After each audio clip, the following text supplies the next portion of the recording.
daughter of the Fates, founder of the Temple of Evolutionary Emergence. I am at Zuladen in South LA at the Fall Soiree, which is their health and wellness, like their spiritual wellness event that they do quarterly. And today I'm going to be teaching a workshop entitled the Doctrine of the Signatures and Other Ways Plants Talk to Humans. So, I'm going to do that, and I decided to live stream it because I never have enough footage of me teaching out in the world. So, I will not be looking at you guys. I will be looking to the person as of now and eventually people that are going to be participating in this workshop. The workshop is scheduled to be 2 hours. And so if you have questions, I do have the live chat on. So every now and again, I'll check to see if there are any questions that I need to address throughout this process. Okay? All right. So we are talking about, in an oversimplified way, about plants. But so let me just ask you, have you ever heard of this term, the doctrine of the signatures? No. Okay. So, so first I should say to you, since you're participating, what my background is, and then that'll give you some insight about the approach that I'm going to take about talking about this subject. So my background, my profession is that I have 4 degrees in the fields of alternative medicine and medical sciences. So I have a bachelor's of science in alternative medicine. I have an associate's degree with 16 certifications in manual therapies and massage. And then I have a double degree in my graduate program, a master's of traditional Chinese medicine and acupuncture, and another bachelor's of science in professional health sciences. So with that huge umbrella, I function as a nutritionist. My primary field of practice is traditional Chinese medicine in general and 5 elements theory in particular. So I do consultations, I do manual therapies, plus I'm an ordained minister who founded the Temple of Evolutionary Emergence. So I also function in a very, very spiritual capacity as, a healer. Okay, so that's my background. And so the concept, I'm just going to kind of go through this relatively quickly. The concept of the doctrine of the signatures has been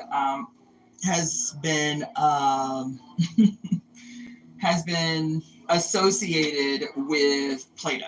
Okay, like Plato is the one that we are told who came up with the idea of the doctrine of the signatures and the 4 humors, right? And at that period in ancient Greece, this was the method of understanding, human sickness, which was seen as, we call it disease, but it was seen more than as like an imbalancing of these harmonious humors, right? Like if the 4 humors are in balance and in harmony, then you have a healthy person. When the humors are out of balance, this presents as sickness, right? And so in using like the 4 humors as his primary method of like diagnosis or whatever, he developed this idea called the doctrine of the signatures. I say he developed it, but I'm kind of hardcore, because in medical school, one of my biggest frustrations was that it was Greece and then the modern age. And these are the only 2 places that are given credit for, how the practice of medicine evolved in the world. Like these are given the most importance, as if there weren't about 5,000 to 6,000 years of medical process in the other world, in India and Asia and Africa and the Americas. So when I say that he is given credit for this concept of the doctrine of the signatures, I always try to say also that many of the ancient Greeks, Hippocrates in particular, who we call the father of modern medicine, Hippocrates and Plato and Socrates and all of these guys, actually learned. They actually studied, were taught, and learned in ancient Egypt. So while we can say he came up with the doctrine of the signatures, I find that highly unlikely. But in sticking with, the popular narrative and then adding that the doctrine of the signatures is this very old concept that God or Mother Earth or the Great Beneficent created a way for human beings to be able to know what plants could heal them by putting signatures on each of the plants. That's why it's called the doctrine of the signatures. These signatures are about the ways that the plant presents. So let me just, so do I do this first? Or do I do it first? Yes. Okay. So the short explanation for the doctrine of the signatures is that the ancients believed that God created very clear ways for human beings to understand which plants could cure which conditions, diseases, discomforts, disharmonies, right? So I'll list off a few plants, a few foods and herbs that we regularly consume. So let me backtrack. It was ancient Greece that is accredited with the doctrine of the signatures, right? When we arrived in the post-Renaissance era, where now the scientific thinkers are breaking away from the church and and jumping both feet first into the sciences, whether it's psychology or surgery or whatever. This was the period, because up until that period, the doctrine of the signatures had been widely accepted, right? Especially by working people, peasants and people who lived with the earth, like natives, and you know what I'm saying? This was widely accepted, but even in the European world, all the way up until the Age of Enlightenment, right? This was a widely accepted understanding and view of how we communicate or understand, how plants behave, how they work. And during the Age of Enlightenment, with the emergence of the quote Western sciences, there was a very swift and hardcore strategic attack on anything that was seen as witchy or spiritual or ooga booga, or you know what I'm saying? It was by the Western science, you can come in, by the Western scientists, there was a collective concerted effort to demote the significance of and the proven efficacy of the use of these plants in particular ways, right? Come on in. Yeah, you can come on in. Hello? Or not. Nice sweater. So there was a really hardcore strategic and concern. You can come in. Yeah. And concerted effort to radically demote the significance of the, up until this point, very ancient practices among peoples around the world. Now, I will say, you will never read this anywhere, but my life, having been a political activist for a very long time, I can see how things that are like seemingly separate overlap. So at the same time that the Enlightenment was happening, that the Age of Enlightenment was unfolding, and the Age of Enlightenment was really set off by particularly nobles and wealthy men to stage a contest with the barbarism of the Roman Catholic Church and the Inquisition. This was happening at the same time. And while that is happening, what also happened during the Inquisition was these, quote, infidels of the other worlds, the Middle East and Northern Africa and all of these places, and the East in particular, had anything that was like herbal or medicinal or spiritual was seen as heresy by the church. So what was happening was, early in the Inquisition, especially during the Holy Wars, you had, the Holy Roman Catholic Church going out and, quote, saving the world from the threat of the infidels. But the soldiers were finding all of this amazing shit in the Arab world and in the African world and in the Eastern world, books. Europe was not producing books at the time. So they were finding books and they were finding treasures, but the books were huge because they were bringing them home. They were bringing the soldiers would, raid and loot and pillage and do what they do. And then the spoils they would bring back. And the women began to learn the books. They began to learn the medical practices, the herbal practices of the so-called infidels, right? So all of these things are unfolding at the same time. It's really fascinating because I had one professor in my graduate program in Chinese medicine school who was 72 at the time. He was born and raised in China.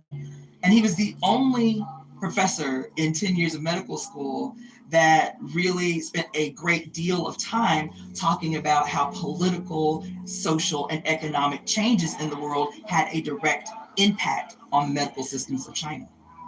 How the medical systems were transformed by what was happening politically and socially and economically in China. And I thought that was brilliant because we are very compartmentalized in the West.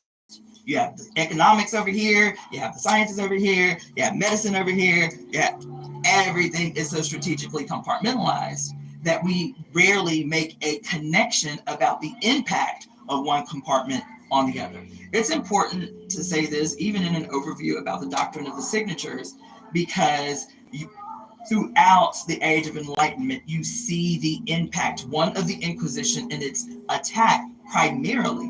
Do you know that they say that the great majority of women who were accused of witchcraft were healers and midwives? This was not about believing in witchcraft, because the church did not believe in witchcraft. This was not about witchcraft. This was about the seizure of power from people in the community who were both poor and female. And so everybody was going to them as the healers. You don't need these herbs. You need Jesus. You understand? You don't need these herbs. You need to make sure you're making enough, you paying enough coffers to the church for Jesus to intercede on your behalf. And women created a problem for the acquisition of wealth by the Holy Roman Empire and the Roman Catholic Church. And so it was healers.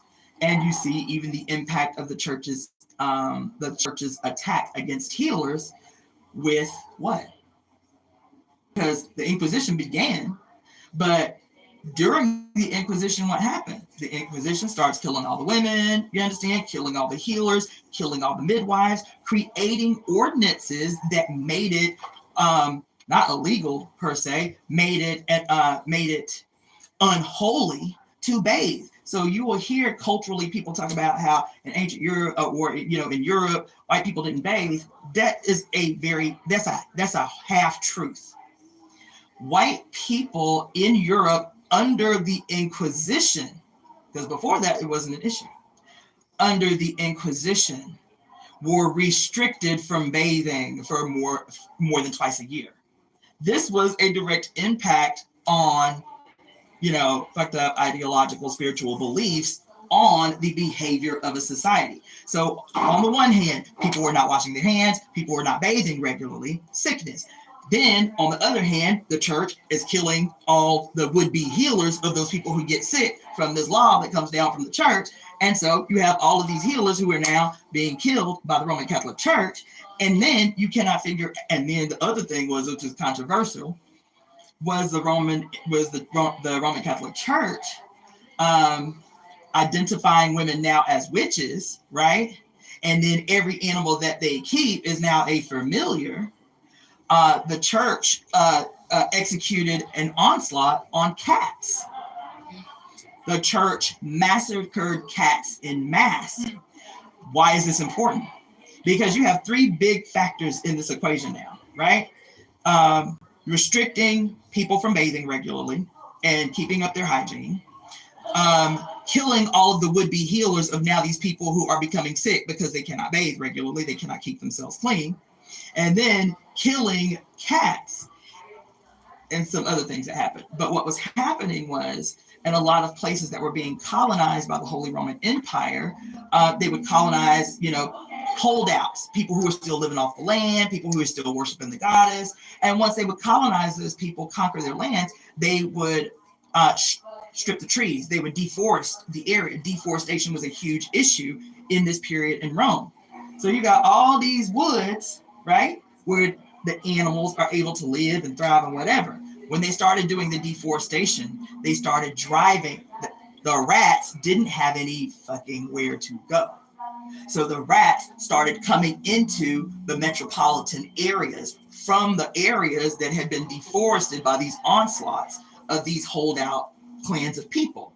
So when the church is driving rats into the heavily populated areas and at the same time requiring the massacre of cats as evil familiars of these evil witches, the only thing preventing the rats from taking over the cities were the cats that were killing them.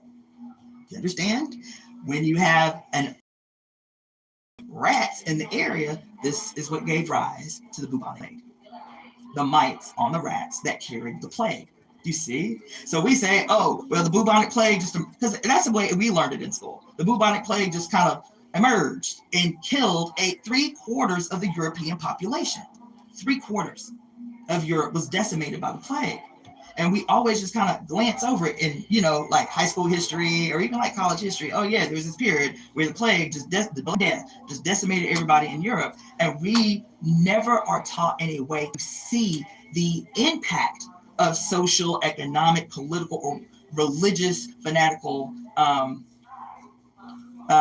impact on a phenomenon, to see the Black Death and then to be able to see the ways that was able to happen to this population. It's important to mention because as the Inquisition was being challenged by the Protestant Reformation and by the Age of Enlightenment, there was still, even in the Age of Enlightenment, it was the Inquisition that was like all of that stuff, herbs and washing your hands before you deliver a baby, that's witchy shit.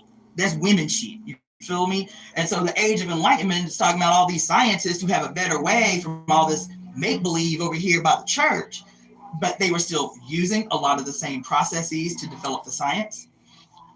And they still had a lot of those same hostile, arrogant, antiquated ideas that the church had, particularly about women, right? So the Age of Enlightenment is really responsible for why, up until very recently, people were like, that herbal shit don't work. Acupuncture is like voodoo, isn't it? I still have people ask me that. Isn't acupuncture kind of like voodoo where you sticking pins in people? All of that kind of weird, that the very strict Western scientific and religious ideology that is developed to demote the significance of the ancient sciences and medicines. I know that was a long way to talk about that, but it's really interesting and exciting to me once we can start bridging the gaps in history together, because where there are gaps in history, it's usually around women. Really, like half the human population has been written out of human history in terms of anything significant, and so those are the gaps that we have to fill in. And even a discussion about the doctrine of the signatures and how Plato and Hippocrates and Socrates are considered these great thinkers in the unfolding, because they have a direct relationship to the Age of Enlightenment and the emergence of what we know now as the Western sciences. Anyway, so the doctrine of the signatures, for those that came in late, the definition of the doctrine of the signatures is this belief among most people that God, whatever they called God, created a language, a way for plants to communicate to humans what they are useful for, how they can help humans, right?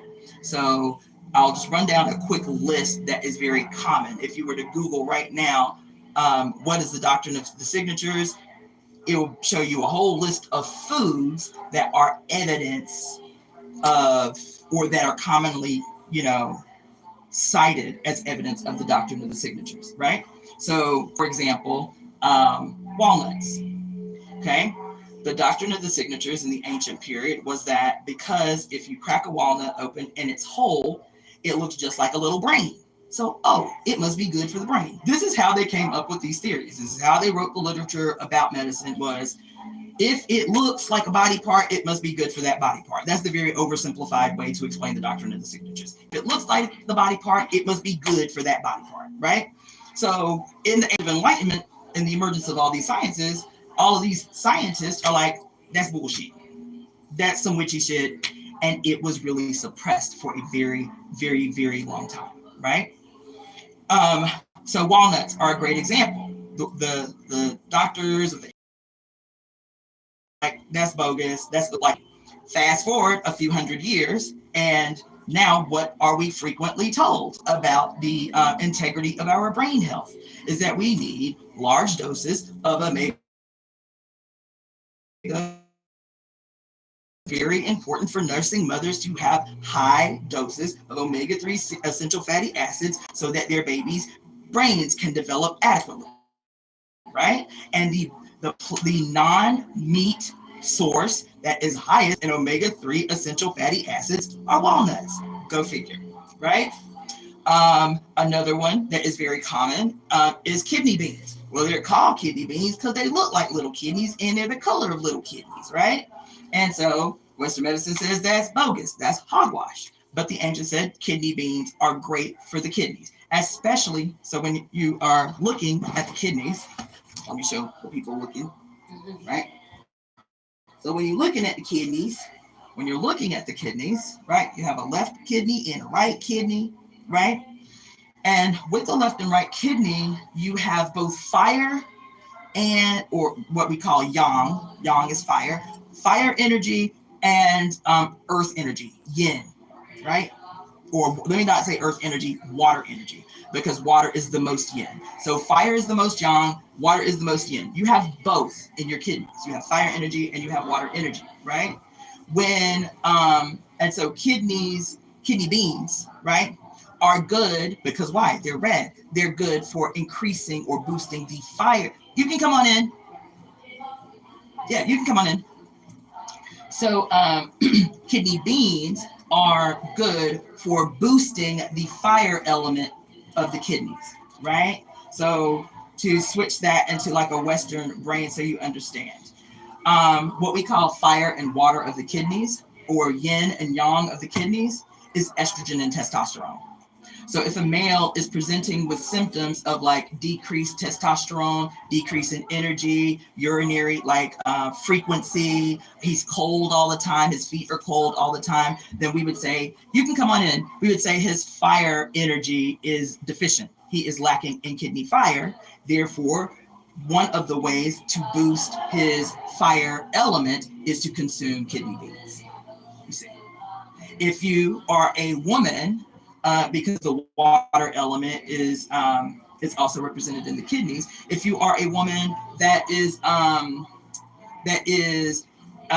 in menopause, that's a great example. What happens when a woman is in menopause? She's hot all the time, she's sweating all the time, she got hot flashes, she's irritated, she's got vaginal dryness, all of these signs of heat. The heat is presenting because her water element is deficient, so the heat is overpowering. She doesn't have enough water. She doesn't have enough cool. She doesn't have enough damp. So she would eat a bean that helps to nourish the water aspect, which is black beans. Because even though they're beans, all beans look like kidneys, right? They're like, right? They've got the little dip, and then they got a little. And so you would eat black beans to nourish the water element of the kidneys if you were a woman experiencing menopause, right? So beans are another big food on this whole idea of the doctrine of the signatures. Another one is carrots. So when you chop a carrot just like in little circles, right? And you look at the striations in the carrot, right? It's got a little round thing and then little striations. They were like, oh, this must be good for your eyes. And the Western scientists were like, that's bullshit. And then fast forward a couple of hundred years when we have microscopes and we have the ability to isolate the active constituents of foods and all of this stuff. They're like, oh my gosh, carrots are great for the eyes because of the beta carotene and the vitamin A, right? But this is something that if you look, particularly in like the texts of Ayurveda, Hindu, East Indian medicine, and traditional Chinese medicine, and even Japanese medicine, because food is one of the paradigms of treatment of disease in these cultures, there are thousands of years of information. These weren't just, quote, what do you call it, oral traditions. You're welcome. oral traditions that were just passed down. These were written, these were documented, these were kept, of the way that food can heal human beings. And this is how we've learned this. This is how we've identified this, that we've come to understand that when a food presents a certain way, looks very clearly like a part of the body, that it must be good for that body part. Tomatoes are also on this list, that when you cut a tomato right in half, not down from the core, but across the body, it looks like the chambers of the heart. It looks like the ventricles, looks like the atrium, right? And so they said, oh, tomatoes must be good for the heart. And lo and behold, several hundred years later, we find that lycopene is the primary active constituent, if you will, nutrient in tomatoes that are responsible in assisting heart health. Figs, like little figs, when you cut them in half right across the body, they look, not to be graphic, but they look like testicles. Like if you were to dissect a testicle, right, in like cadaver class or whatever, if you put that testicle right next to that fig, it looks almost identical, right? With the very microscopic, the vessels in the testicles. And so they said, oh, figs must be really good for testicular health and male reproduction. And lo and behold, that's what it is, right? And the thing that I find interesting about this discussion, and because I've never taught this is my first time teaching this, but I've always been really fascinated with it. This is my 5th workshop here at Zuladen, and it's always like 5 elements or yin yang theory. And I think the reason that I'm really fascinated by it now is because even as there's so many healers and there's so many, herbalists, and everybody's talking about herbs and the healing power of herbs and stuff like that, I never hear herbalists talking about the doctrine of signatures. Never.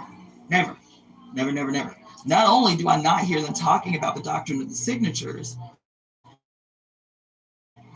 I don't even understand why, with alternative healing in this country, as prevalent as it is, that there is not a concerted, like, collective effort to kind of like stage an opposition, like wage a campaign against the medical industrial complex to say, you guys had this wrong. Like, somebody needs to acknowledge that y'all had this wrong all this time, because here's what the ancients said, and here's all the research that you guys have done to prove the efficacy and the efficiency of the doctrine of the signatures. If you're there, you can tell people that they can come in. They don't have to worry about me talking.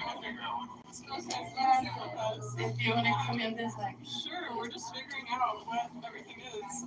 So anyway, so some other plants that I'll just run down the line really quick. How y'all doing? Y'all can come in, take a seat. I can get close, it's okay. So some other plants that I should tell you about. So ginseng, right? Ginseng, when you pull it straight out of the ground, it looks like a little old person, right? It looks like a little body with little arms, and it's all wrinkly, like a little old person. And so y'all can come in anywhere. You don't have to, you're not interrupting or anything like that. Y'all are good. And so the ancients were like, this must be really great for the aging population.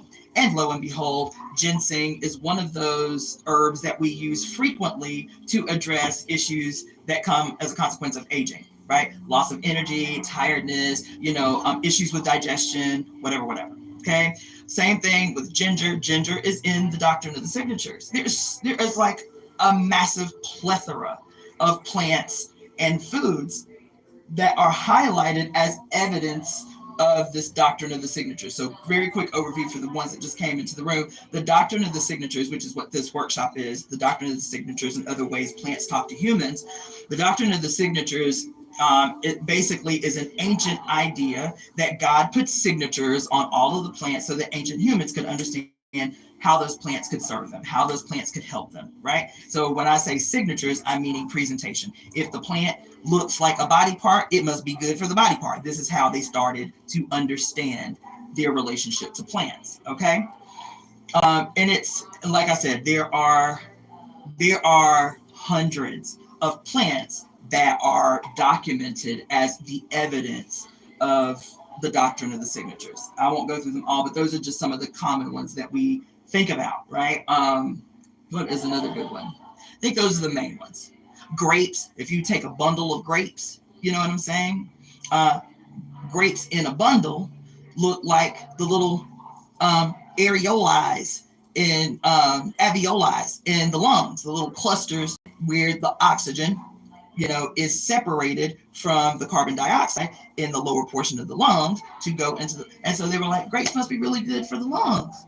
And lo and behold, yes, grapes are really good for the lungs. So the reason that the thing that I love most about the kind of education that I went through was even though all of my degrees are what people would call technically alternative medicine, they were extremely heavy in the Western sciences. So they really appeased both the kind of like artistic, cultural, oral tradition of understanding how these medicines, how these plants, how these herbs work. But then we also took botany, the very looking under a microscope and seeing how to isolate the active constituents of the plant and its different body parts.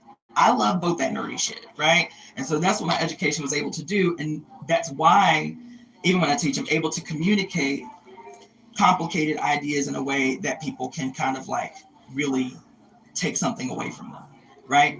So, okay, so that's the doctrine of the signatures. Then there are other ways, because the name of the workshop is and other ways that plants talk to humans.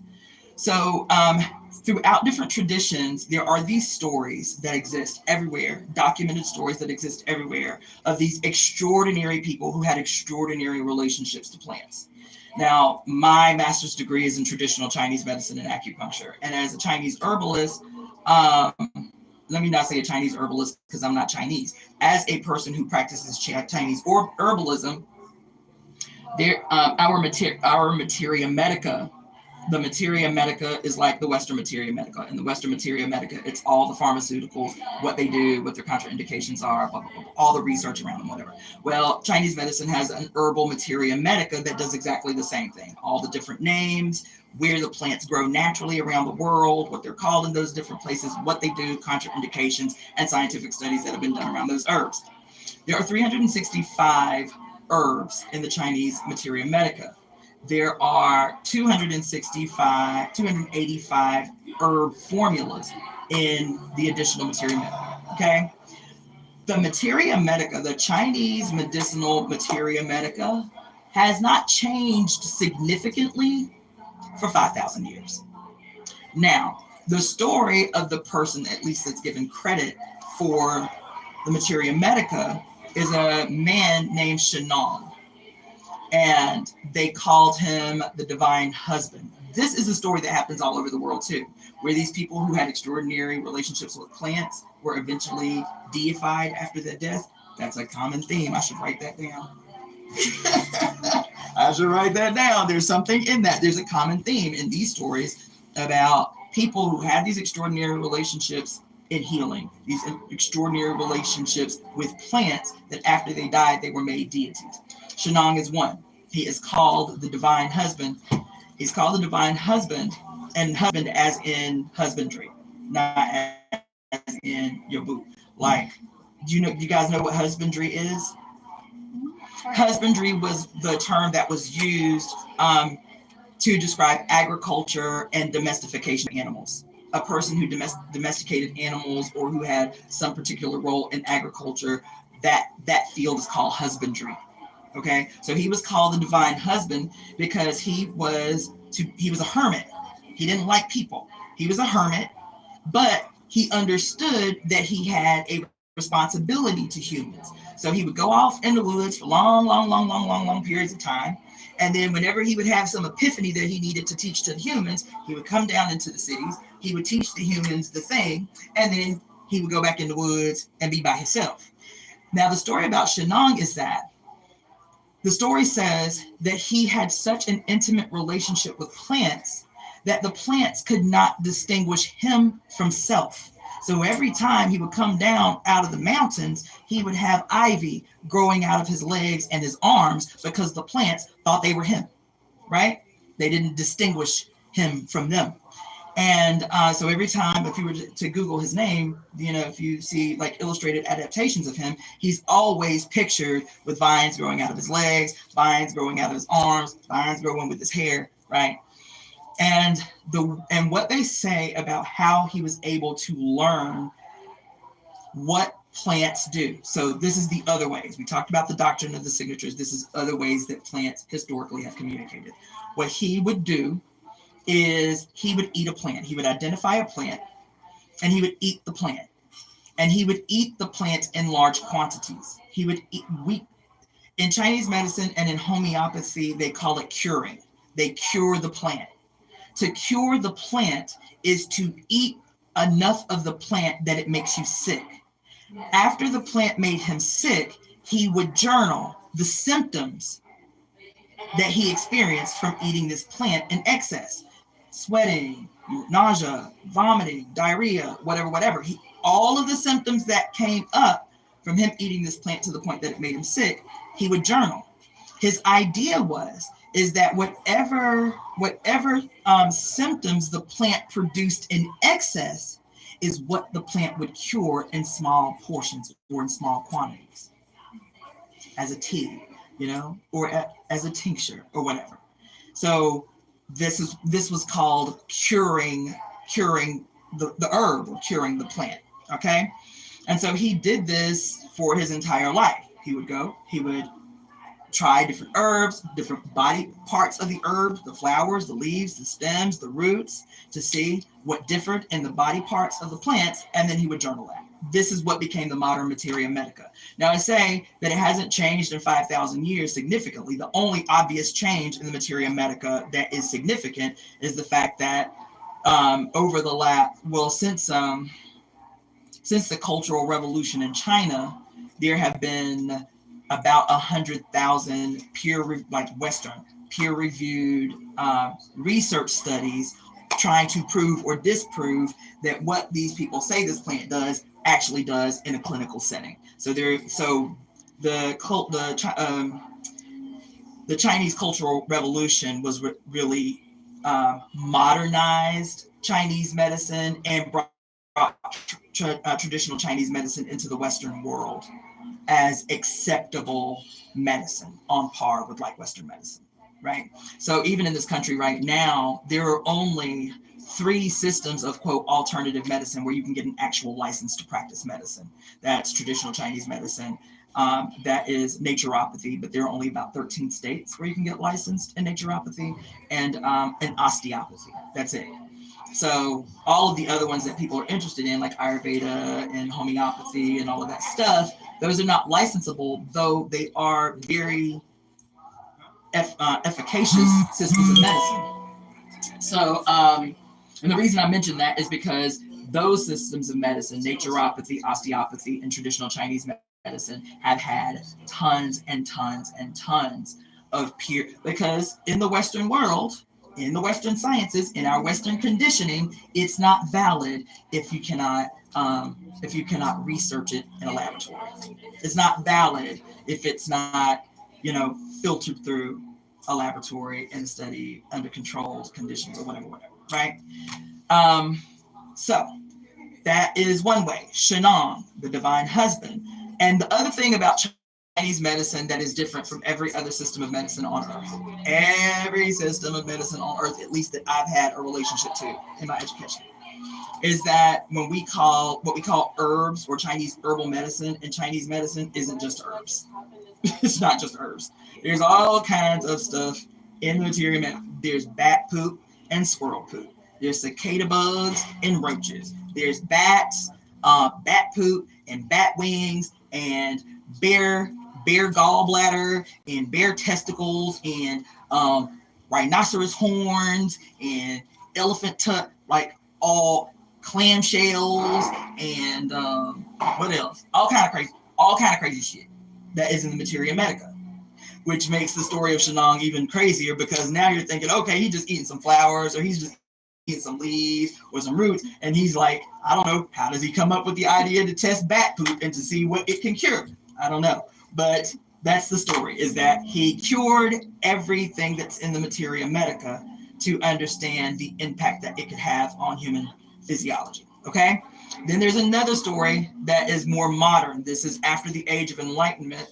In Europe, in Germany, there was a scientist. His name was Samuel Hahnemann, and he was a self-taught physician. And Samuel Hahnemann was invited on a trip to South America, and he got sick with malaria.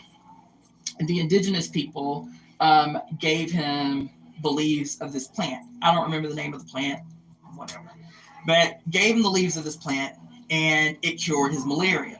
Now, of course, Westerners doing what they do, you feel me? He didn't go back to Europe and say, let me tell you what I found out from these indigenous people. Give props to the indigenous people for saving my life because I had malaria in the middle of the jungle somewhere. He said, look at what I found out. Look at what I learned. Look at what I intuited by myself, all by myself. You feel me? And then that experience became the basis of one more thing that I should mention with Chinese medicine before I talk about Samuel Hahnemann. The general philosophy in treatment in Chinese medicine is called the harmony of opposites. The harmony of this is the harmony of opposites. So let me show it to y'all. Y'all seen this 1,000 times, but this is the harmony of opposites. This is considered a diagnostic tool in Chinese medicine that represents the harmony of opposites, right? So if anything is imbalanced in this thing, it can tell you how you need to treat the patient, okay? It's the harmony of opposites. So what does that mean? If a person, say for example, a person is demonstrating heat signs. They've got a red face, they've got a rapid pulse, their tongue is red, they're sweating, they got a fever, their throat is sore as hell, like they swallow hot coals. These are all heat signs. If you have a hot condition, the theory in the harmony of opposites is that you don't need hot herbs. You need cold or cool herbs to harmonize the heat excess. You see what I'm saying? And so that becomes a problem in Western herbology, is because we just get caught up on like still Western idea, pathogenesis, or, we have a bug, we got a microbe or virus or whatever. That's our frame of thinking, even if we're in alternative medicine. And so we don't consider this. And so if a person has a quote cold, we don't identify, is it a cold or is it a hot cold? You have two different kinds of cold. Y'all all had that where one cold, your whole body ache. You feel like you got the flu. You're running out your nose, but it's like water just running out your nose. You feel me? You got shivers. This is a cold. But in a hot cold, it's all heat signs. You got bright yellow snot that's real thick. You know what I'm saying? It may sometimes get so bad that it has little blood tinges in it, right? You feel like you need to walk around naked because you're so hot. You feel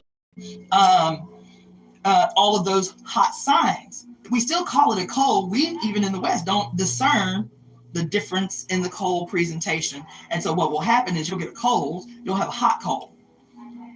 Horrible respiratory infection of bright yellow or green snot, you feel me? All the heat signs. And then what do we do in the West? We'll go to the grocery store and we'll buy a turmeric shot, and with cayenne and turmeric and ginger and all the hot herbs, and cannot figure out why the cold lasts so long when we always grew up believing that a cold should only last, 5 to 7 days. I've been drinking my turmeric shots, why I ain't getting no better? This is the overlap that has to happen in the Western sciences and the traditional medicinal sciences around the world. And this is what I'm always finding is lacking when I teach even herbalists about how to better use their traditional herbs, right? Is because the diagnostic process, we never, you got these symptoms, you got these symptoms, I got an herb for that. And we'll take herbs the same way we take pharmaceuticals. We'll take them all day, every day, 2-3 times a day for forever. Oh, this is good for my heart, I'm gonna take it forever. That's not how plants work. We are self-healing mechanisms, and at certain periods in our life, we may need assistance from our plant relatives, temporary assistance until we are brought back into the harmony of opposites. Only until the imbalance or the disharmony is reharmonized, right? There are no plants in the Materia Medica that the Chinese say you should be taking for forever. None, not one in 365 herbs. Okay, so that's the harmony of opposites. Okay, so how did I get on there? Harmony of opposites. Oh, so Chinese medicine, that's their primary philosophy, is that treatment is done through the harmony of opposites. Now, fast forward back to Samuel Hahnemann. He goes, he has this experience in the jungle, he comes back. My principle or my treatment philosophy, as Samuel Hahnemann, is that like cures like. So that's different from the harmony of opposites. Like cures like. So anybody in here heard of homeopathy? I have, but I don't know What it is. what it is. Okay, so homeopathy is still one of the like most mysterious systems of medicine. Everybody's heard the word, but don't nobody know what it is, right? So Samuel Hahnemann is the father of homeopathy. This idea or this philosophy that like cures like, okay? And what that means is it's similar to the story that I told you about Shannon. That's why I say Samuel Hahnemann was a thief. Yes, he built on the thievery, but he was a thief nonetheless. Because the Egyptians, the ancient Egyptians, in their medicinal treatment philosophy was also like cures like, or the macro and the macro and the micro, right? So the same thing that I told you about Shannon, Samuel Hahnemann. So homeopathy, in an extremely oversimplified like explanation, is more of what modern people call a quantum system of medicine. Okay, and what I mean is that it works philosophically at the quantum level to cure diseases. Okay, and so his concept of like cures like, and he did the same thing that Shannon did.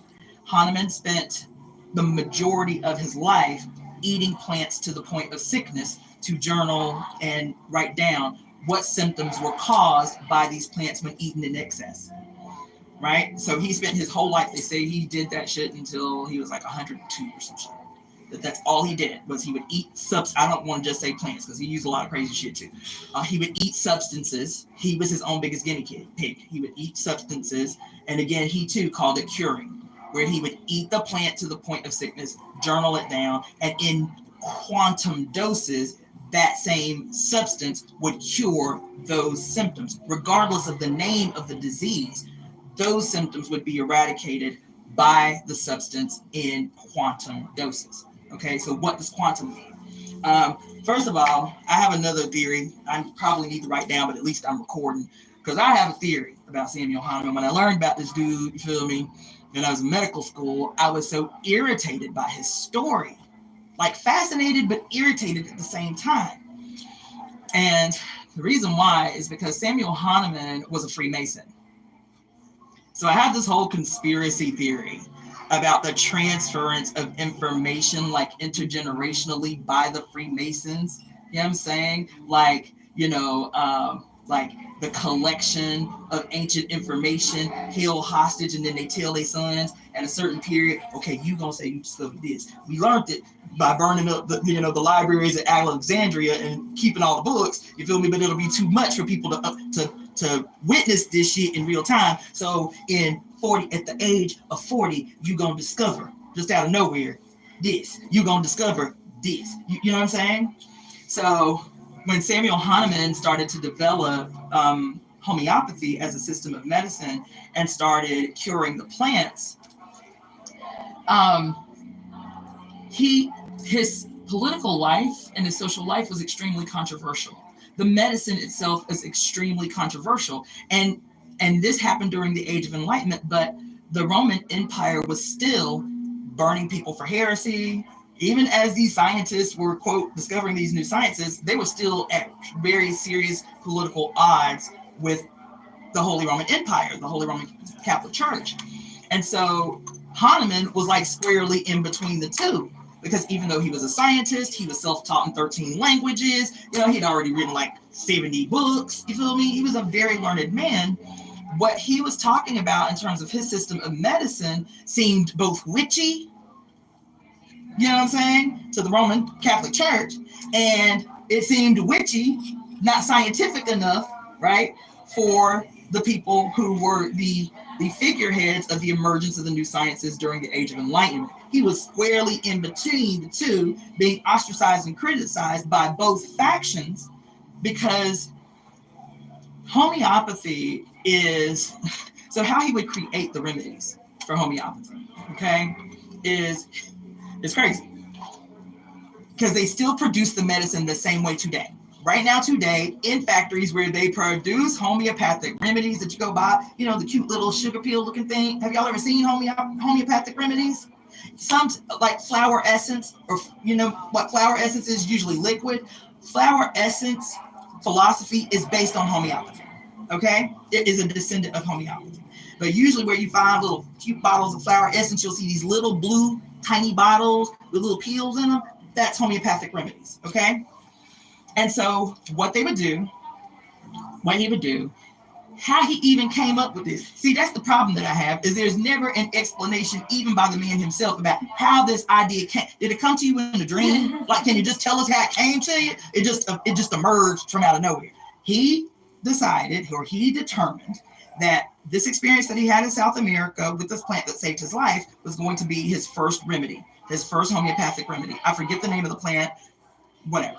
But anyway, so he takes the plant after he cured the plant, right? He consumed the plant to the point that it made him sick to try to reproduce what happened to him in South America. Once he got the exact same symptoms of malaria, he determined that in quantum doses, this plant could cure any disease, not just malaria, any disease that presented with the same symptoms, right? The way he created the remedy, child, is crazy. It's still crazy, and I've taken years of homeopathy.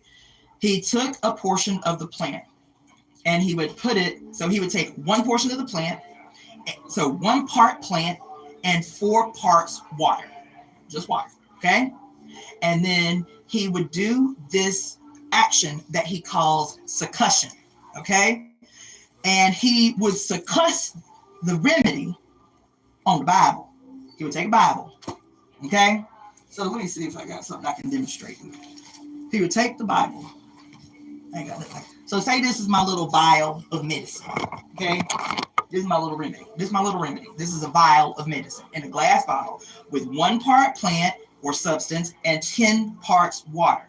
He would take this thing in a glass bottle and he would take the Bible and he would beat the bottle on the Bible 10 times.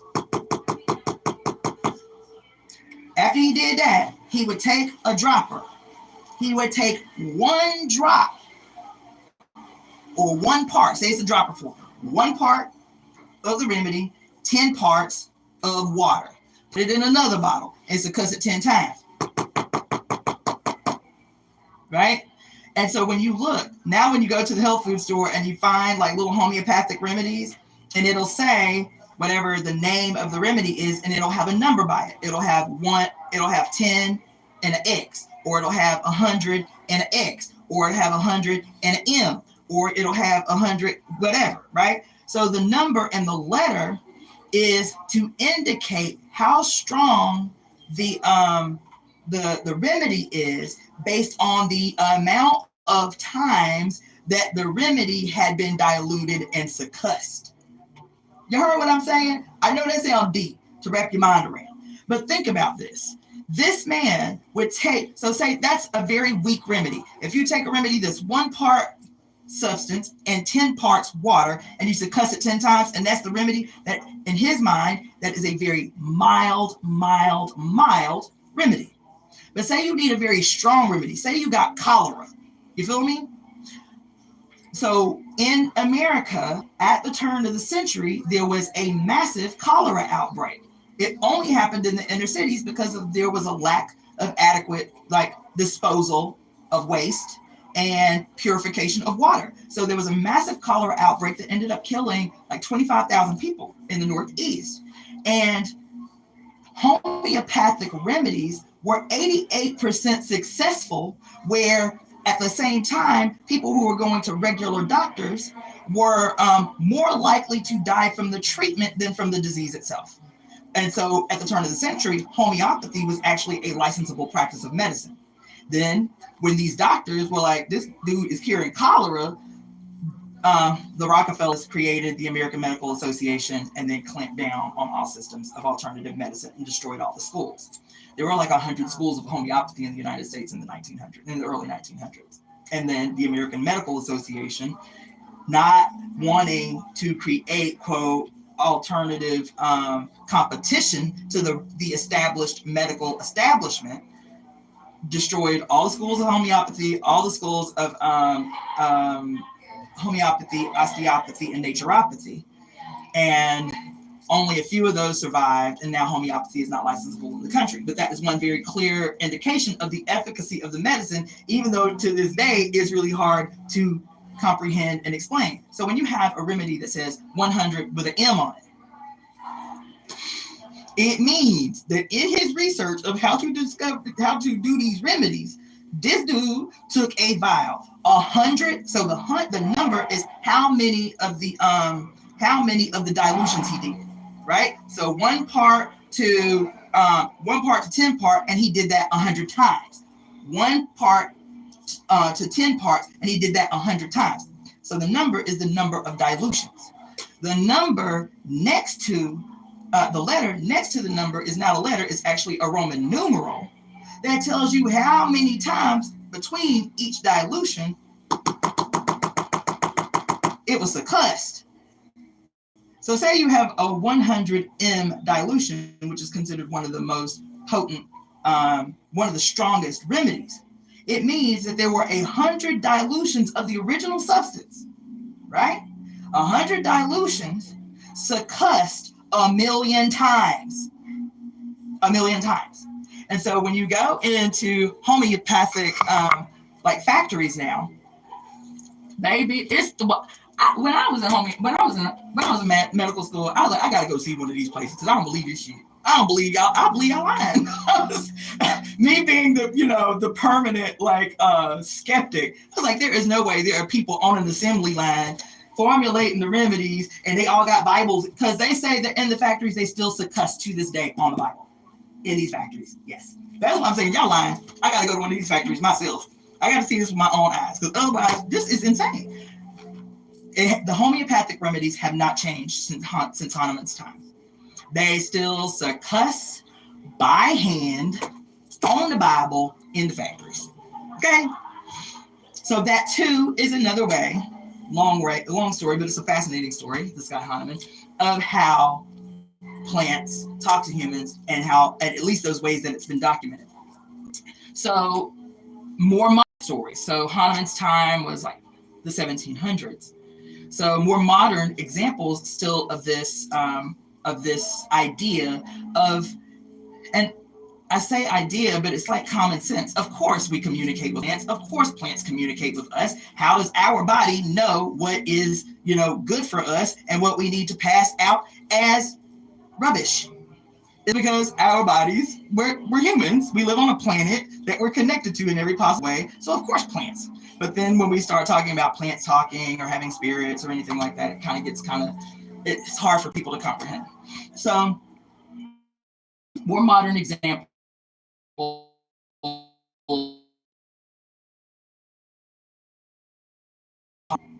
was Booker T. Washington.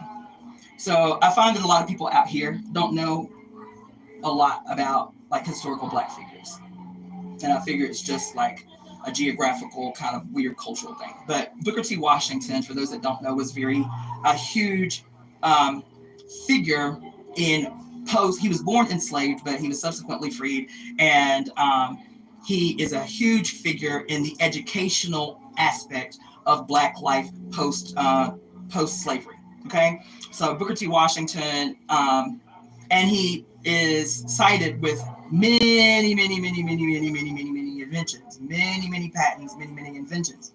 And he also is responsible for the creation of the HBCU Tuskegee A&M. So Tuskegee A&M. So Booker T. Washington, a lot of Black figures didn't like Booker T. Washington in that period, because while a lot of Black people were seeking to go to college, they were seeking to become intellectuals. They wanted to go to medical school. They wanted to become great thought leaders and intellectuals. And Booker T. Washington was like, we need to corner the market on skills. We need skills development, trade schools. We need that kind of education if we are going to establish new towns and establish new cities for ourselves, right? And so he creates Tuskegee A&M. But some of the stories about Booker T. Washington, especially the inventions of Booker T. Washington, was that he was always seen, even when he was enslaved, as an odd child who would frequently go off to the woods by himself and all the old people used to say that baby talked to plants, right? This was the story. And what they would say is that once he became older, after enslavement, that he, because all black people were Christians. Everybody that was a slave was a Christian by de facto. And so, still beholden to that, he would frequently do like the old patriarchs of the Old Testament, like Elijah and Elisha and Moses, and who else did it? There were all these stories about these exceptional men, these exceptional patriarchs in the Old Testament that would fast for 30 days and 30 nights. And in the fast, they would have some epiphany. The angel would come to them, or a crow would come to them, or whatever, all of these stories. And so that's what he really resonated with. And so he would do that. He would check out for weeks at a time, go out into the woods and see what would come to him. And he, wrote about these experiences that he had and how these experiences were the progenitors to the inventions that he created. What's the man's name oh my God, what's his name? Benjamin Banneker, right? Who is responsible for the architecture that is Washington, D.C. He was responsible for all of the layout and the architecture of Washington, D.C. Benjamin Banneker is at least the one black person that the U.S. white world acknowledges was a genius, right? He was said to do the same thing, right? And then somebody that you may or may not know, y'all are Californians, is oh my God, she was right. Maria Sabina. Anybody? She is. That's surprising. Maria Sabina, she was actually Mexican born, lived in Mexico, I think Oaxaca. But she is probably the most modern example that I have heard of. She was made popular in the 60s. So she was a well-known healer throughout Mexico and the southern regions of the United States, Texas, New Mexico, Arizona, Southern California. But her method of so everybody eats mushrooms now. Mushrooms are the same, right? Everybody eats mushrooms, right? And the way people here take mushrooms is, to have a spiritual experience or whatever, right? That was not how she used mushrooms. The spiritual experience, the psychedelic experience, was considered a side effect of the mushroom as a medicine for very real physical sickness. This is how she used it. And so, like the other people that I've told you about in the past, the way that she used the mushroom to treat people, right, is she would, if you came and said, this is my issue, this is what I got going on, or whatever, she would make you, it's kind of scary to think about it now, but she would make you eat the mushrooms to the point that you are gagging. She would make you eat the mushrooms to the point that you were sick, right? And then she would perform ceremony. She would do what she did. But the primary thing was to use the medicine in a way that it is purging the sickness, right? So I was telling you guys about Shenong and about Hahnemann and how they ate the plant to the point of sickness to understand how the plant works in small portions. She, having this intimate relationship with plant medicine, because she was considered kind of a hermit too, right?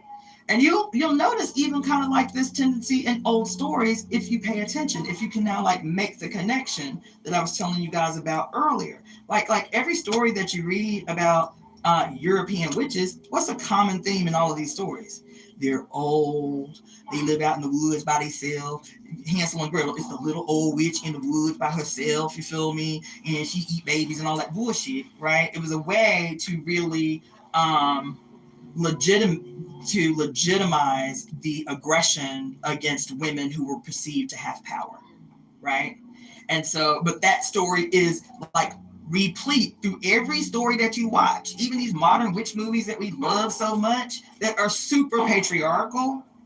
We think they're empowering and they're super, super, super patriarchal. Now pay attention when you watch your next witch movie. You feel me? Agatha All Along is on TV right now. Anybody watching that?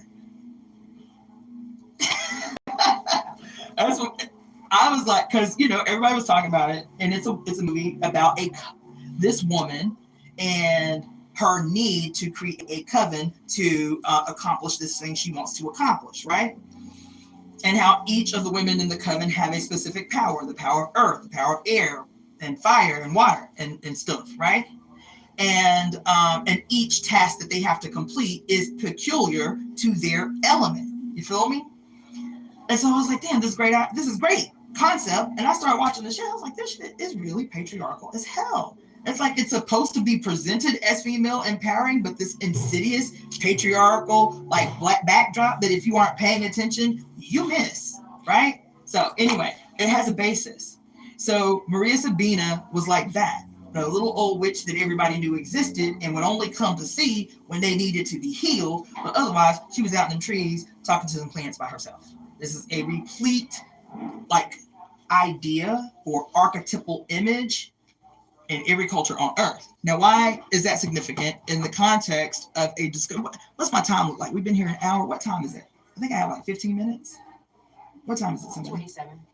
It's what? 1:27. 1:27. Okay, so I'm on till 2. Okay, so why is this important? When I'm talking this little thing that I threw in about witches, is because this and this are, in my practice, the two primary tools of diagnosis and the formulation of treatment. Whether the formulation of that treatment is acupuncture or moxibustion or cupping, massage, tuina, gua sha, like manual treatment, or whether it is herbs. How do I know what herbs I'm going to use? It's still based on the harmony of opposites, right? Is the condition hot or is it cold? Is the condition one that presents like more dry or more damp, right? Is the condition, deficient or an excess condition, right? Is it deeper on the inside or is it more superficial? This is what will help me determine the approach that I'm going to use. Now, why this is important in understanding the language of how plants communicate, because they communicate in more ways than just looking like body parts. The doctrine of the signatures isn't just about, okay, the carrot cut in a circle looks like an eye, so it must be good for the eyes, which is valid. It is also all the other ways that the plant presents. Its color can give you some insight about the area of the body that can be healed by this plant, right? Where the plant grows can give you some indication about how it can help you. Does it thrive in a dry environment, right? Does it thrive in a mountainous, damp, darker environment? Can give you some insight because you are the plant. The plant is you. The plant is a microcosm of everything that happens in you, right? The earth. How did they even come up with this shit? How did they come up with yin yang theory, right? The dark side of the mountain, the shady side of the mountain, and the sunny side of the mountain, which is what this is called, right? How did they come up with this shit? How did they come up with 5 elements theory? Let me talk to you about 5 elements theory real quick. So the 5 elements that we always associate with witchcraft is much, much, much, much older than witchcraft. It's much old. This concept is 5,000 years old. Okay?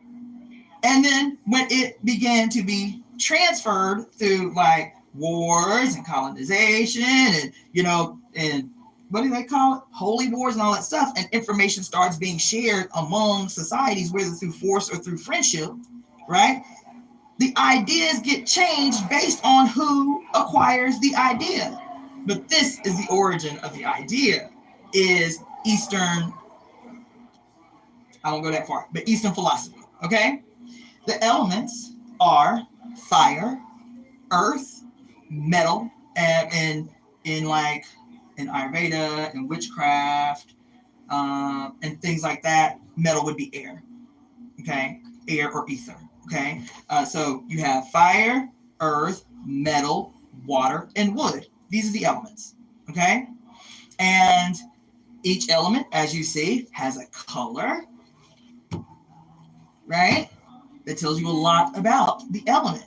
Each element, so you see these little initials at each element, These are the organ systems of this element. So this is the heart and the small intestine at the fire element. This is the spleen and stomach. This is the lung and the large intestines. This is the kidneys and the urinary bladder. And this is the liver and the gallbladder, right? Why did they associate these organs with these observable forces of nature that they saw out in the world? So the story about the emergence of Chinese medicine as a practice in the first place is that it was rural people, it was the peasantry that developed the system of medicine, and then it moved into the emperor's palace. It was the peasants.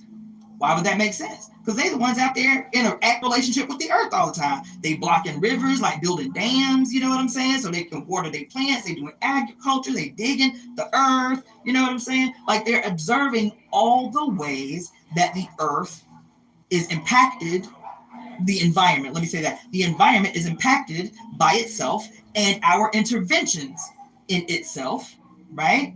And they say, okay, well, if we can witness all of these things in the way that the earth, you know, the elements behave, then that must be what's happening inside our body, right?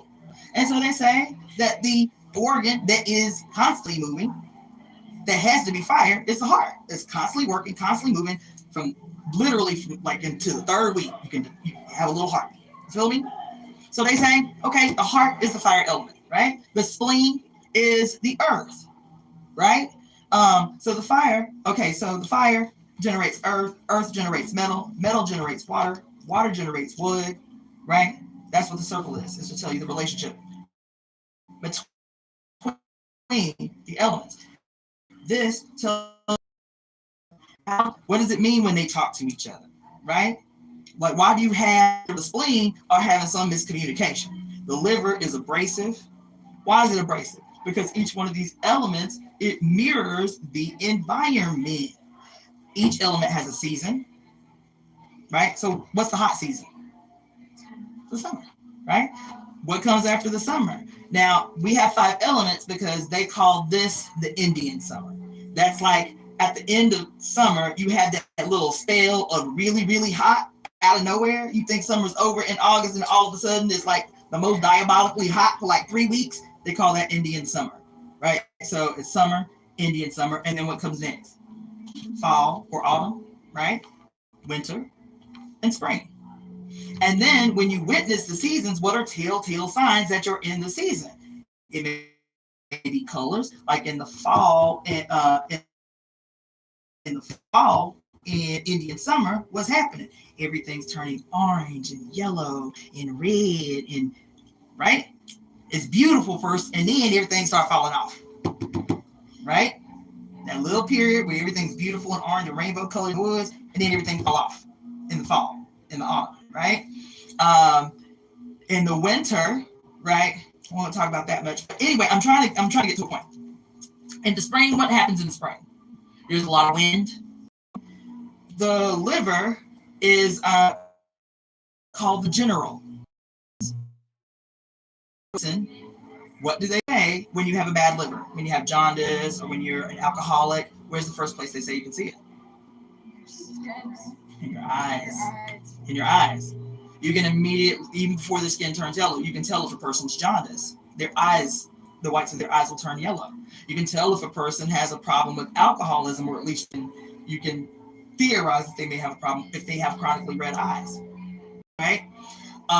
Because the liver governs the eyes, or the liver controls the eyes. And this is what the ancients said 5,000 years ago. Western medicine says, yes, you can tell a lot about a person's liver health by looking at their eyeballs.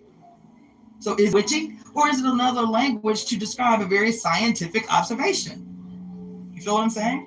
So the Chinese tell beautiful stories, which makes it easy for us to dismiss as ooga booga or witchy or whatever. It's a different language to describe scientific observation. Do you understand? And so even the way disease is presented in the organs, emotions, each organ has its own set of emotions that it presents when it's in distress, or that those emotions unexpressed for long periods of time will present in the person. So say a person is happy-go-lucky all the time. Every time you see them, they're just in a great mood. They're like a ray of sunshine. And then all of a sudden, for like a week, they're snapping at everybody. They're cussing everybody out. They're screaming in traffic. And you know this is uncharacteristic of your friend's behavior. As an acupuncturist, the first thing I would be thinking is something has happened to this person's liver. Did they go on a weekend of binge drinking? And that's uncharacteristic for them. You know what I'm saying? I would be asking very environmental questions right away. Environmental factors. Did they about binge drinking would be the first question, because that's going to have the easiest impact on the liver, right? And then if it's not that, did they have some kind of a sharp, acute, emotional incident that they have not moved out of the liver yet? The emotions of the liver: rage, anger, resentment, frustration, depression, jealousy, and envy. Those are the emotions of the liver. That goes two ways. Those emotions left unexpressed can impact the physical liver, or a liver in distress can produce those emotions. The spleen, the emotions of the spleen are worry, anxiety, pensiveness, excessive thinking, overstudying, overthinking. People who have OCD, right? Obsessive compulsive disorder, right? Something's wrong with their spleen, right? So the heart, the emotion of the heart is joy, but it's not like happiness joy. It's like crazy joy. You know how you'll see a crazy person and they'll be laughing like crazily, and their eyes will be shifting, like that kind of wild, weird, like, okay, they crazy, right? That's the joy of the heart. All psychological disorders, mania, psychopathy, sociopathy, bipolar disorder, anything like that is treated by the heart. The heart controls the tongue. In every tradition, in every spiritual religion, in every medicinal system, the heart controls the tongue. So if a person comes to my practice and I'm constantly having to say, and I'm like, excuse me, what you said, right? I know, if it's not exclusively, that the heart is a factor, right? If a person, so say a person experiences has a stroke, and you know that aphasia, the inability to speak, is one of the potential side effects of having a severe stroke. And you hear people talking all the time about how they have to relearn how to speak. Aphasia can be cured by treatment of the heart. Children who have stuttering, and we think it's just quote, a language disability, it is a condition of the heart that is cured by treatment of the heart. Clinically proven to be cured by treatment of the heart.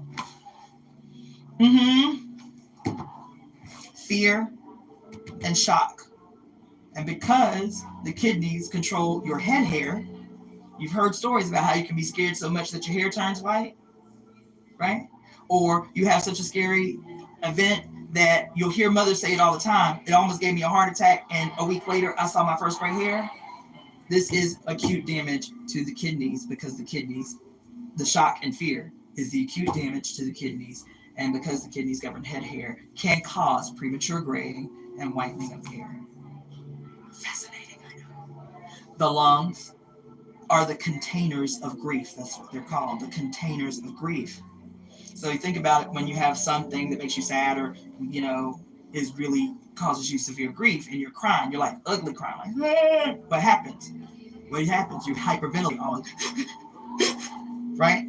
This is the lungs' way, crying, and then the rapid exhalation of the lungs is the lungs' attempt to save itself from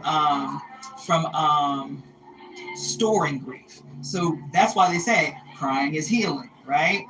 Crying is healing because it rigorously moves the lung chi in a way that grief does not get stuck and housed in the lungs. What that means is you have a seriously grieving event, the loss of a loved one or whatever, and we're conditioned in the society not to express our emotions, especially women. That people are uncomfortable by our outward expression of emotion. So we hold, no matter what that emotion is. We're weak if we experience emotions. The impact that storing grief has is that you may be fine. You quiet cry, you cute cry, you don't ever get a good ugly cry in for this thing that has happened to you and has shifted your energetic matrix. And 10 years down the line, you can't figure out why you can't breathe, why you feel like there's an elephant on your chest, while some crazy doctor who don't know what he's talking about is telling you have adult onset asthma and you've never had respiratory disease or issues in your life. It is because the whole body is attempting to communicate something, what we call symptoms. I hate that word. What we call symptoms are not symptoms. They are the body in general and the organs in particular way of communicating to you that there is some disharmony in this area. There is something wrong in this area. Excuse me, I need you to address this right now. Can you fix this right now? And then if you don't, if you pack it down, if you ignore it, it'll come back up another time later on. This is still here. I know it's been 10 years and you think you over. Hey, but this is still here. We still need you to fix this. We still need you to address this, right? And so I have treated patients who have experienced this. They have been on inhalers for 1 or 2 or 3 years because some doctor told them they had adult onset asthma, which is make believe. I'm sorry. When they don't know what it is, they'll make up some shit, right? And then I'll ask, after ruling out all environmental factors, do you smoke? Have you ever smoked? Do you even smoke weed? Do you use a vape? Okay, cool. No to all those questions. Have you ever worked in an airport? Have you ever worked in a factory? Have you ever worked in an environment that may have been that may have caused respiratory irritation or what have you? No. Okay, cool. Where do you live? What is the climate in the area where you live? The first thing that I noticed when I got to California almost 7 years ago, I was like, does everybody in this fucking city have lung disease? Like something is wrong with everybody's lungs. My 2 matriarchs who live in this state, which is why I came out here, have never smoked. They're super hardcore Christians, never smoked, never lived with smokers. Both of them have COPD, chronic obstructive pulmonary disease. Both of them have, which we have always been taught, at least in the medical field, can only be caused by smoking. These women have never smoked, and both of them in their 80s have COPD. But then I came down, and they live in the high desert. But then I came down here, and I'm like, damn, everybody has like asthma. Everybody has like I have allergies. Like everybody has lung shit. I'm like, what is it that I am witnessing? Well, as a consequence of being here and seeing how my own health has changed, but my diet hasn't, my lifestyle hasn't, it is the environment. It is a very dry climate. We technically live in the desert. Is a very dry climate, a very dusty climate, right? And it is a polluted environment. Okay? The lungs love it dark and moist and damp. You understand? They're like, this desert shit is for the birds. You know what I'm saying? Our lungs are always, so even in that environment, we can do things and consume things that can counter the environmental factor. Do you understand? Mucilages. Herbs that produce like a mucousy kind of texture, mucilages, are really great for the lungs. Foods that are white are great for the lungs, right? Eating foods based on the color of the element. So foods that are considered white, we think of them as other colors, but like apples, pears, bananas, their meat, their flesh is white. So these foods are considered white, and they are really good for keeping the lungs, the bronchioles open, the vessels moisturized, right? Especially if you live in a climate that is very destructive to the lungs, right?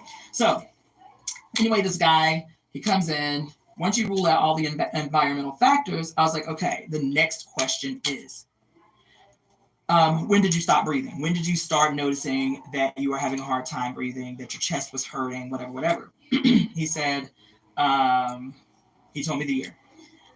I said, what happened to you anywhere from 6 months to a year prior to you noticing difficulty with your breathing. And so he sat there for a minute. He's like, oh my God. He said, my dad died 8 months before I noticed this inability to breathe. I was like, okay. So I didn't have to explain to him what we're going to do, but we have in Chinese medicine this protocol called the grief protocol.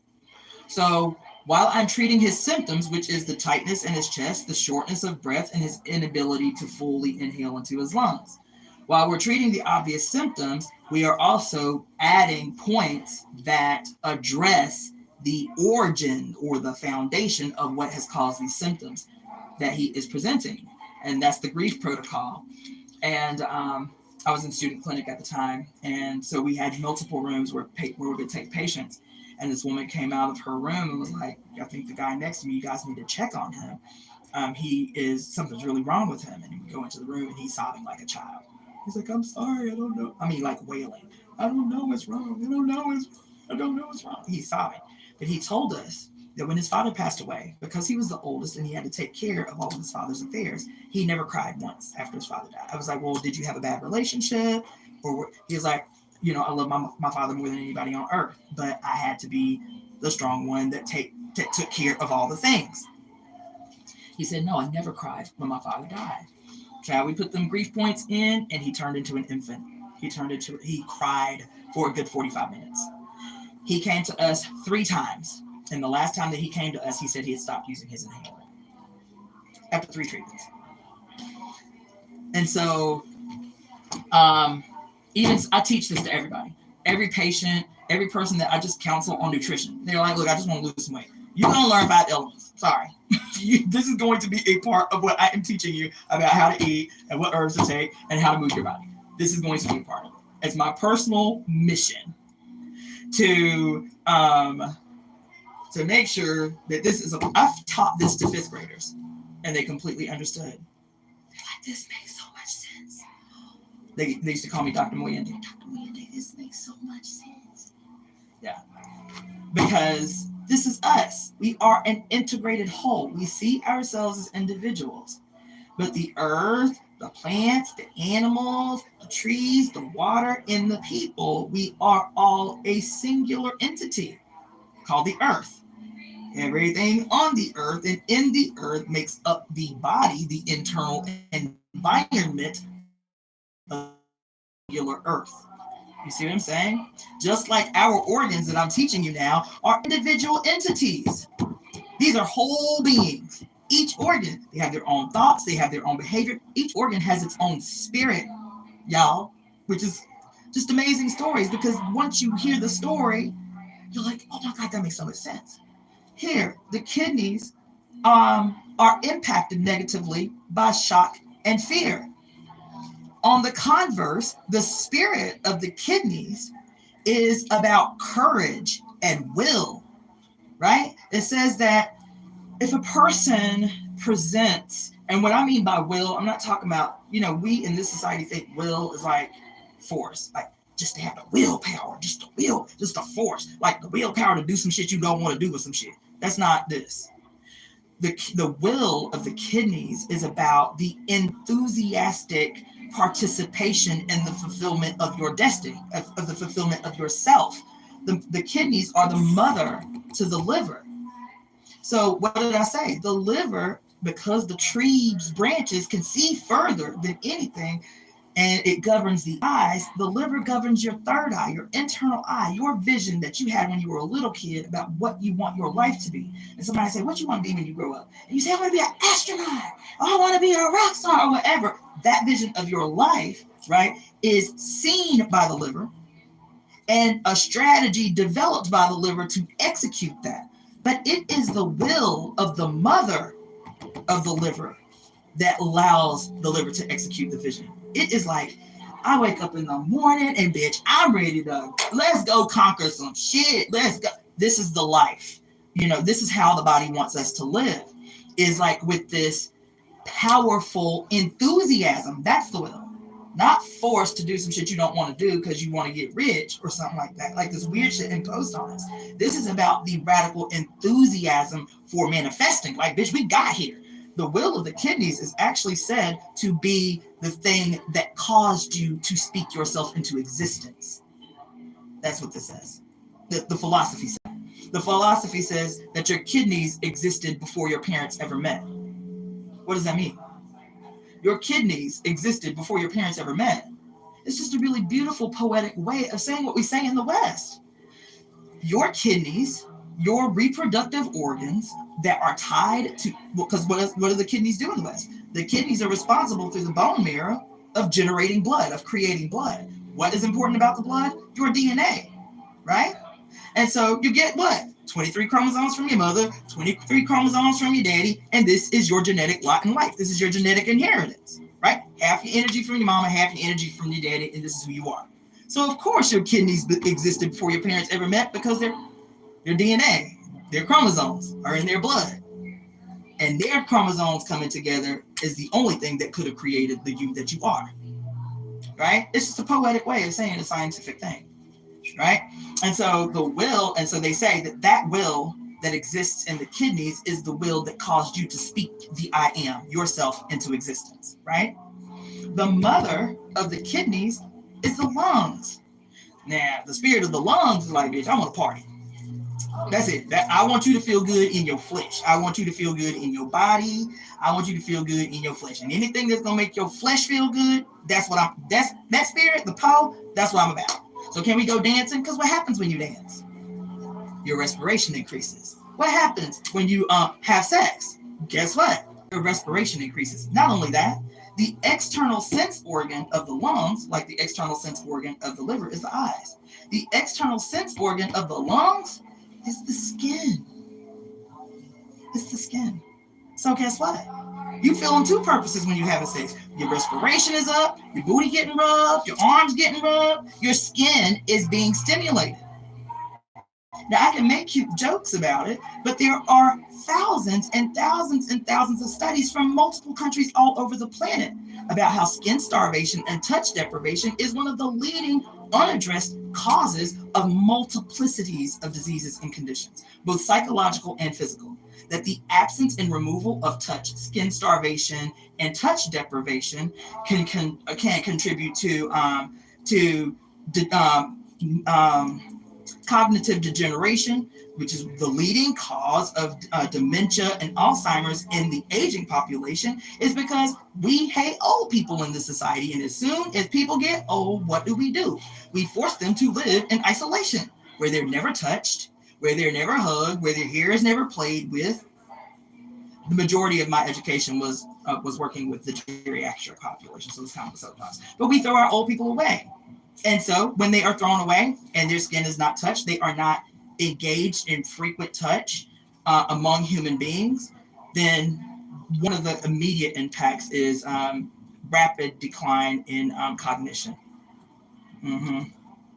And but that's the pose. The pose like, look, hug your homies, hug your friends, hug your babies, hug your dog.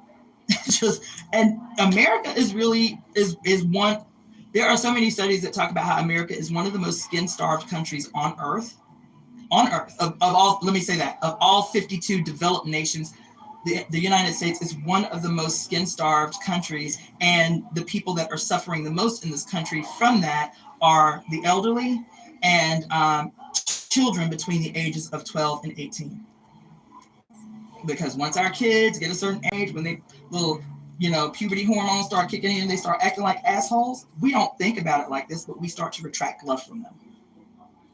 We don't hug them all the time. They spend their whole first years of their lives being kissed on all the time, hugged on, oh my baby, my baby. Being flooded with love, and their proximity to adultness causes us to socially retract love from them. Now they have to earn it.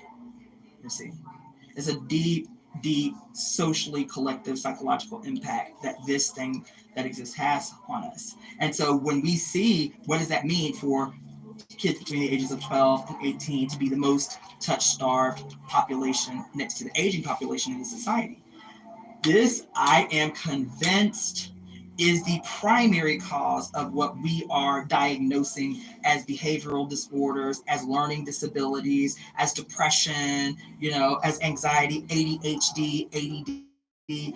I am convinced, and you can't tell me otherwise, that skin starvation is not one of the primary, if not the primary cause of these behavioral disorders in teenagers. Is the social cultural removal of affection, especially through touch, in these children. I'm convinced of it. I'm convinced of it. So, anyway, I don't know how I got on that, but it's fascinating because the reason I brought this out is because of the colors.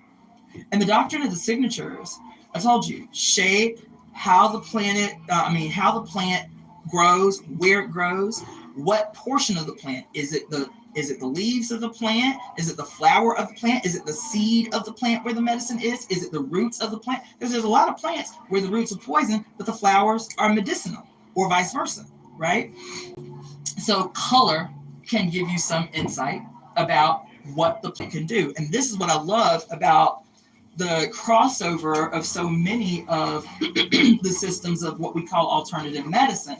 I like to say traditional medicine because it was here before Western medicine, but whether you're talking about North American native identifications or uses for plants, or whether you're talking about like African holistic, uses for plants, Ayurveda, or so I'll talk about Ayurveda and 5 elements together, because even in Ayurveda, which is, based on the Hindu system, right? So you're talking about chakras.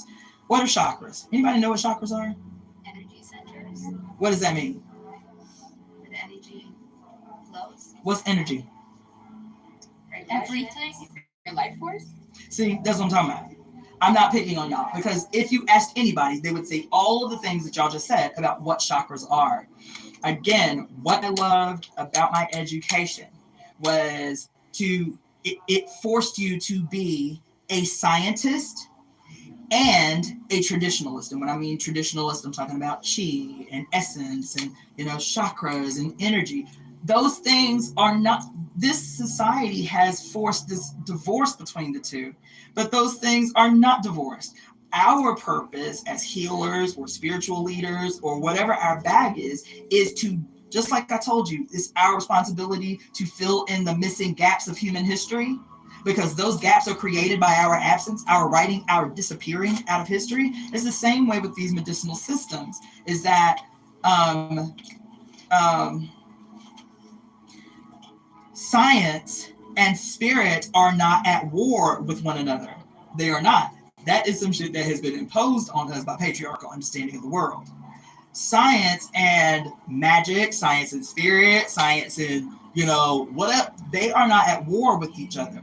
They are two different ways of communicating the same idea, the same phenomena, the same thing that we're witnessing at any given time. So when I ask you what are chakras, and y'all say energy, y'all say life force, y'all say all these things that are not wrong. They're not wrong answers.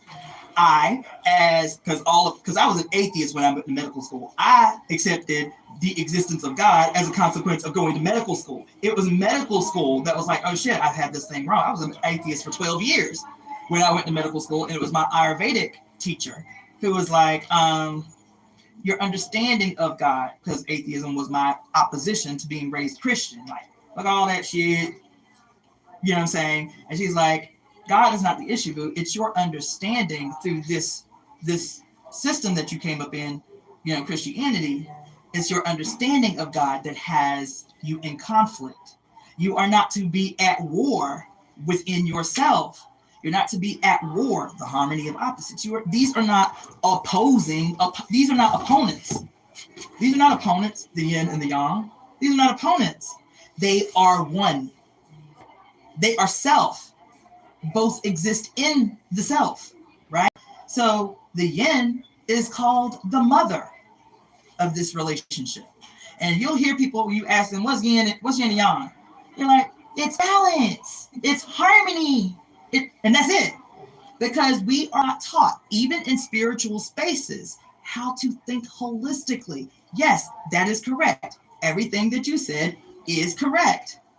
In addition to that, A scientific explanation of the yin and the yang is the personifications of itself in the material world. This is it. The yang represents all of these: the moon, the earth, the water, the trees, the women. The estrogen is yin.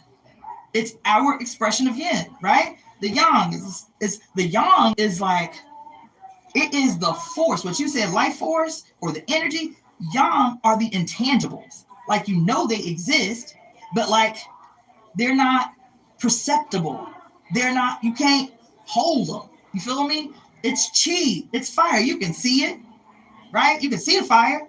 You can see the impact of its presence in a space, but can you touch it? Can you smell it?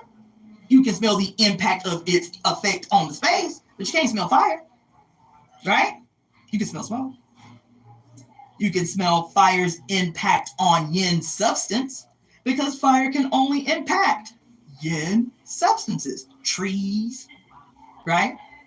All these, metal is considered yin. Fire has an impact on metal, right? But fire is imperceptible. Its power is knowable, but its essence is imperceptible, right? We know that we need oxygen to live. Can't touch it, see it, smell it, taste it. But we know that if we don't have it, we ain't gonna make it but about 2 minutes, right? So that is the nature of yin. It's like this boundless, powerful force that we know is real, but it's intangible, right? And so you'll hear people talk about yin and yang, and they'll say it represents the union of the man and the woman, and all that shit. Wrong. Sorry. Wrong. Now you can say male and female as the harmonious balance between yin and yang, but there's a whole bunch of space between the poles, right? The relationship, the male-female relationship between yin and yang is not that of man and woman, or husband and wife, or father and mother, or any other dumbass shit people be saying. Because we all are sick with patriarchy. Our understanding, our ideas about the world, it all impacts us. The relationship, the harmonious, beautiful relationship between the yin and the yang is the mother and the son. The mother and the son. The mother and her son. Not just the sun in the sky, her son. You feel me? That's the harmonious balance between yin and yang. And then when you start to read like any ancient philosophy, it's even in the Bible, that's what I'm saying, but any ancient philosophy, any story about goddesses, you will see this relationship over and over in every mythology, over and over again, the relationship between the mother and the son. And I've had people ask me, well, what about the daughter? The daughter is the mother. The daughter is the mother. The daughter is self. The idea is based on a scientific archaeological idea that it is impossible for males to have been on the earth first, that the first person on earth was the mitochondrial Eve in sub-Saharan Africa, who was an entity that spontaneously procreated. Parthenogenesis. She reproduced herself out of her own body over and over and over again. And after several 1,000 years, she said, my daughter, myself. Because parthenogenesis is a cloning process. That's it. Even right now, today, all females, all people with uteruses, have all of the necessary, the polar bodies necessary to spontaneously procreate. There are scientists in the 1970s who theorized that the increase in ovarian cancer was actually, this was just a theory, but this was that the increase of ovarian cancer in females was actually the female body attempting to begin to spontaneously procreate again, to turn on herself and give birth to babies. And they called it cancer. And some of the ideas that contributed to that was like, there are forms of cancer that grow only in the abdomen. They can grow anywhere, but they are hormonal cancers called teratomas. And a teratoma is a tumor that when they dissect the tumor, inside the tumor is hair, sometimes fingernails, teeth, the beginning of a spine, inside what they call a tumor, a teratoma. Mm-hmm. Mm-hmm. Anyway, so this is the harmonious relationship exemplified not just in humans. The yin and the yang exist everywhere in the universe. It explains every relationship in the universe. It explains politics. It explains everything. The yin and the yang, right? The harmony of opposites. These are not in. This is not an antagonistic relationship. This is a harmonious relationship that has been made antagonistic in philosophy and in history and in medicine and other places. So when I say what are chakras, and you say energy, life force, energy centers, you are not wrong. The yang or left-brained explanation of what you just said for somebody who may not understand the language you just said. People may not be able to resonate with energy and chakras and, in chi and shit. But if you say what the sister was just saying when she said, chi and yang and all of this shit, what she's saying for your left brain self to understand, right? Because we all were raised in the left. So it might be that you need to communicate in two different ways. What she is just saying is that the chakras correspond scientifically to the behavior, the actions, and the impacts of our endocrine system. Our endocrine system is responsible for our emotional response to external stimuli, to threat. Anybody know what the endocrine system is? It's like, anybody? Okay, so the endocrine system are no. The endocrine system is that system in your body that is responsible for all of your hormonal production. All your hormones are produced by the endocrine system. So like your pancreas, you've heard of the pancreas? Your pancreas is an endocrine gland. Your adrenals the little hats that sit on top of your kidneys, right? Did I draw them on here? No, I didn't.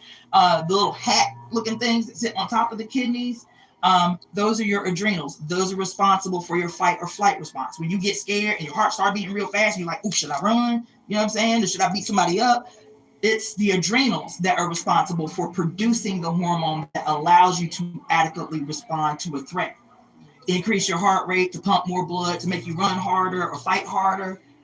It's that stimuli all create a cascade of responses, chemical hormonal responses to preserve your life. Digestive hormones, fear hormones, your reproductive hormones,